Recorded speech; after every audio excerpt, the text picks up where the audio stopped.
استغفار کی توفیق تمہارے کامیاب ہونے کی پہلی نشانی ہے۔ استغفر اللہ ربی من کل ذنب و اتوب الیہ۔ یا اللہ ہمارے تمام خطاؤں کو معاف فرما دے۔ مایوس نہیں ہونا ہے، اللہ کی طرف سے جواب تمہیں جلد ہی ملے گا۔ تمہیں مایوس نہیں ہونا، بس اللہ پر یقین قائم رکھنا ہے، پھر وہ کام بھی ہو جائے گا جو ابھی ناممکن لگ رہا ہے۔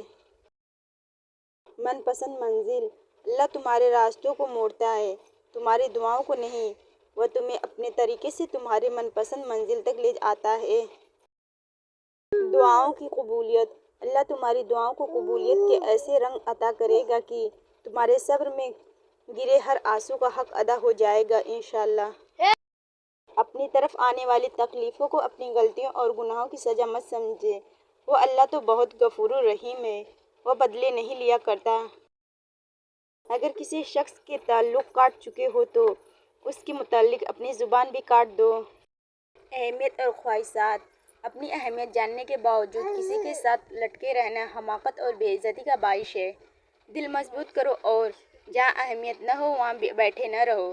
خواہشات کا گھوڑا بے لگام ہو جائے تو اپنے ہی سوار کو گرا کر پیروں تلے روند ڈالتا ہے۔ انسان ہر شے کے بغیر رہ سکتا ہے مگر اللہ کی محبت کے بغیر نہیں رہ سکتا۔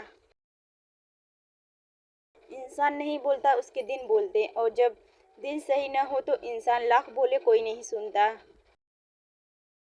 منتظر میرے زوال کے ہیں، میرے اپنے بھی کیا کمال کے ہیں۔ ہدایت انہیں دی جاتی ہے جو ہدایت چاہتے ہیں۔ لوگ خودی اور انا میں مبتلا ہیں، روزی کی فکر میں لگے ہیں مگر روزی دینے والے سے غافل ہیں۔ جو جتنی توجہ کے قابل ہو اس کو اتنی اہمیت دو۔ کم ظرف لوگوں کا حد سے زیادہ خیال رکھو گے تو اپنی اہمیت کھو دو گے۔ اللہ تعالیٰ سے جب بھی مانگو بھروسے کے ساتھ مانگو، کیونکہ وہ تب بھی دیتا ہے جب تم نہیں مانگتے۔ پھر یہ کیسے ممکن ہے کہ تم مانگو اور وہ عطا نہ کرے؟ دنیا میں دو ہی اپنے ہوتے ہیں، ایک اللہ تعالیٰ اور دوسرے ماں باپ۔ آخر کار مجبوریوں کی ہی فتح ہوتی ہے، محبتیں تو ہمیشہ ہار جاتی ہے۔ اللہ تمہاری چاہ سے انکار نہیں کرتا، وہ تمہارے صبر سنبھال کر رکھتا ہے، وہ صدائیں رد نہیں کرتا، وہ بہترین وقت پر نواز دیتا ہے۔ احساس میں ہوتی ہے تکلیف اکثر، اچھے ہوتے ہیں وہ لوگ جو کسی کی پرواہ نہیں کرتے۔ انسان موت سے بچنے کی کوشش کرتا ہے، جہنم سے بچنے کی نہیں، حالانکہ وہ جہنم سے بچ سکتا ہے موت سے نہیں۔ نماز کے 10 فائدے: چہرے کی نورانیت، دل کا نور، جسم کی راحت، قبر میں ساتھی، نزول رحمت کا ذریعہ، جنت کی چابی میں میزان حساب کا وزن، اللہ تعالیٰ کی رضا، جنت کی قیمت، آگ سے بچنے کا ذریعہ۔ یہ بھی ایک سچ ہے، انسان کو خدا تبھی یاد آتا ہے جب وہ درد کا مارا ہو، غرض کا مارا ہو یا پھر مرض کا مارا ہو۔ دنیا کو نہیں بلکہ دنیا بنانے والوں کو راضی کر لو، کامیاب ہو جاؤ گے۔ دوست بنانے سے پہلے کسی کا چہرہ مت دیکھو بلکہ اس کے اخلاق اور چاہت کو دیکھو، کیونکہ اگر سفید رنگ میں وفا ہوتی تو نمک زخموں کی دوا ہوتی۔ روزانہ سورج کے طلوع ہونے میں زمین والوں کے لیے ایک پیغام ہوتا ہے، اجالے بانٹ دینے سے اجالے کم نہیں ہوتے۔ قرآن کی طاقت، سورہ یاسین تمام خواہشوں کو پورا کرتی ہے، سورہ رحمان چہرے پر نور لاتی ہے، سورہ واقعہ رزق میں کشادگی لاتی ہے۔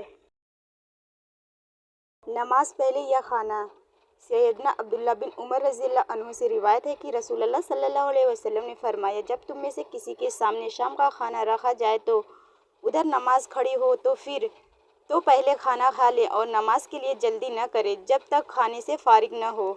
کسی کے میٹھے بول ہیں، کسی کی نیت میں جھول ہے، یہ دنیا گول ہے، یہاں سب کے ڈبل رول ہیں۔ صرف دکھاوے کے لیے اچھا بننا برے ہونے سے زیادہ برا ہے۔ اگر تمہارے پاس غم تکلیف میں اللہ کو پکارنے کا آپشن نہ ہوتا تو یقین کریں ہمارے غم ہمارا سینہ چیر ڈالتے۔ سجدے کی توفیق، اگر تمہیں سجدے کی توفیق مل رہی ہے تو تم سے زیادہ امیر شخص اس دنیا میں کوئی نہیں۔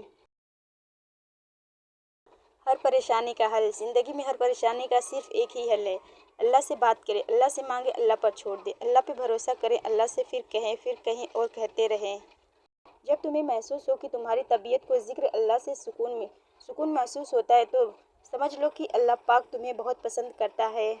تمہاری کہانی اس لیے یہاں رک گئی ہے کیونکہ اللہ چاہتا ہے کہ تم اس کا اگلا حصہ خود لکھو، جسے تم تاخیر سمجھ رہے ہو وہ دراصل دعاؤں کا موقع ہے۔ تو پھر اٹھاؤ ہاتھ اور اپنا نصیب بدل دو۔ اللہ سے مانگو۔ آج اگر زندگی مشکل ہے تو کل کی آسانی کا وعدہ بھی اللہ نے کیا ہے۔ اللہ سے مانگو، خوب مانگو، اللہ تمہیں امید سے بڑھ کر دے گا انشاءاللہ۔ اللہ کا فیصلہ۔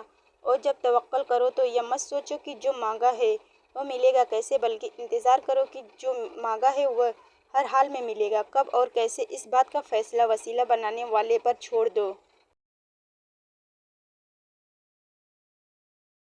بچوں کی خوشیاں مار کر رشتہ دار خوش کر کے کتنے اطمینان سے کہہ دیتے ہیں الحمدللہ فرض ادا ہو گیا۔ اللہ سے دوستی کے بعد ایک وقت آتا ہے جب آپ کو تنہائی سے ڈر نہیں لگتا، اکیلے رہنا برا نہیں لگتا، آنکھ سے لوگوں کی وجہ سے آنسو نہیں گرتے، ہونٹوں پر ہر وقت مسکراہٹ ہی مسکراہٹ رہتا ہے اور دل ہمیشہ مطمئن رہتا ہے۔ اللہ پاک فرماتے ہیں میں بہتری سے پہلے دیر کرتا ہوں اور انہی کو آزماتا ہوں جنہیں میں پسند کرتا ہوں۔ اللہ خود کہتا ہے کہ ہر مشکل کے بعد آسانی ہے، تو رکھو نا یقین اس پر جو رحمان ہے، اور جو بھی دے گا بہترین وقت پر بہترین چیز دے گا انشاءاللہ۔ اللہ پاک فرماتے ہیں جب کوئی ٹوٹ کر تڑپ کر مجھے پکارتا ہے تو میں اس کی دعائیں قبول کرتا ہوں اور اس کی تکلیف کو دور کر دیتا ہوں۔ ان لوگوں کے دل ہمیشہ روشن رہتے ہیں جن کی زبانیں اللہ پاک کے ذکر سے تر رہتی ہے۔ تین چیزیں کبھی واپس نہیں آتی: بولے گئے الفاظ، گزرا ہوا وقت، ٹوٹا ہوا بھروسہ۔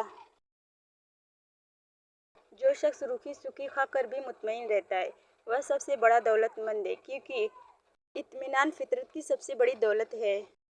کچھ لوگ اوقات سے بڑی باتیں کرتے ہیں، وقت یہ بھول جاتے ہیں کہ سامنے والا ان کے ماضی اور حال کا چشمدید گواہ ہے۔ اگر زندگی کو خوبصورت بنانا چاہتے ہو تو سہنا سیکھو، نظر انداز کرنا سیکھو، خاموش رہنا سیکھو اور اکیلے جینا سیکھو۔ بس تم ہمت نہ ہارنا، خود کو اکیلا نہ سمجھنا، اللہ تمہارے ساتھ ہے، وہ تمہاری زندگی سے سارے غم، مشکلیں، تکلیفیں ایسے نکال دے گا کہ تم حیران رہ جاؤ گے۔ اپنے من کی کتاب ایسے انسان کے سامنے کھولے جو پڑھنے کے ساتھ ساتھ اسے سمجھ بھی سکے۔ کہا جاتا ہے کہ انسان زندگی کے 3 مراحل سے گزرتا ہے: وہ سہتا ہے، وہ سیکھتا ہے اور بدل جاتا ہے۔ ویڈیو کو لائک کریں، شیئر کریں، کمنٹ کریں، اور ہاں ابھی تک آپ نے میرے چینل کو سبسکرائب نہیں کیا تو ضرور سبسکرائب کر لیجئے۔ جزاک اللہ۔ ملتے ہیں پھر کسی نیکسٹ ویڈیو میں، تب تک کے لیے اللہ حافظ۔